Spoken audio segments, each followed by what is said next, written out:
नमस्कार विद्यार्थी मित्रांनो. पार्ट 3 म्हणजेच आपण विकारी आणि अविकारी असे आपण दोन प्रकार पाहत आहोत. तर कालच्या भागामध्ये पाहिलं होतं विकारीमध्ये नाम म्हणजे काय. आज आपण पाहणार आहोत सर्वनामाचे प्रकार. सर्वनामाचे प्रमुख 6 प्रकार आहेत. ते कोणते कोणते ते आपण पाहूया. त्याआधी सर्वनाम म्हणजे काय आपण ते पाहू. नामाचे प्रकार दुसरा आहे तो म्हणजे सर्वनाम. सर्वनामाचे किती प्रकार आहेत ते 6 प्रकार आहेत. सर्वनाम म्हणजेच काय, वाक्यातील नामाचा वारंवार उच्चार टाळण्यासाठी व भाषेतील सौंदर्य प्राप्त करून देणे यासाठी वापरल्या जाणाऱ्या विकारी शब्दाला सर्वनाम म्हणतात. काय म्हणतात? विकारी शब्दाला सर्वनाम म्हणतात. तर आपण पाहणार आहोत विकारी शब्द मधील सर्वनाम. आता सर्वनामाचे किती प्रकार आहेत? 6. आता इथे काय सांगितलेलं आहे की वाक्यातील नाम आपण पाहिलं. नाम म्हणजे काय आणि सर्वनाम. नाम, विशेष नाम आणि सामान्य नाम.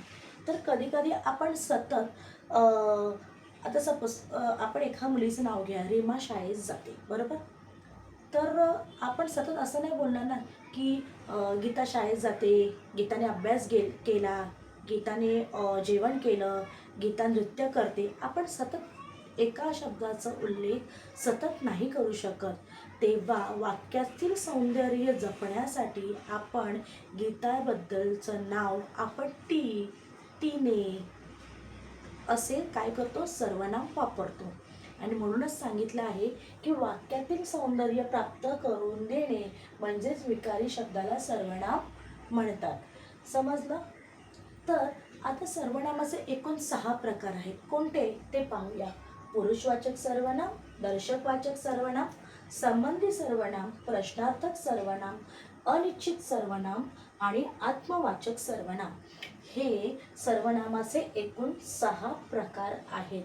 विद्यार्थी मित्रांनो, हे प्रकार तुम्ही लिहून घ्या किंवा याचं जे पण काही डेफिनेशन देते, वाक्यात मी जे काही सांगते ते तुम्ही एका वहीत लिहून घ्या. तुम्हाला खरंच हे जवळजवळ 10वी पर्यंत तुम्हाला हे उपयोगात येणारं व्याकरण आहे. तर आता आपण सर्वनाम म्हणजे काय पाहिलं. आता सर्वनामाचे आपण प्रकार पाहूया. तर पहिला आहे प्रश्नवाचक सर्वनाम. आता आपण ते उदाहरणासहित पाहूया.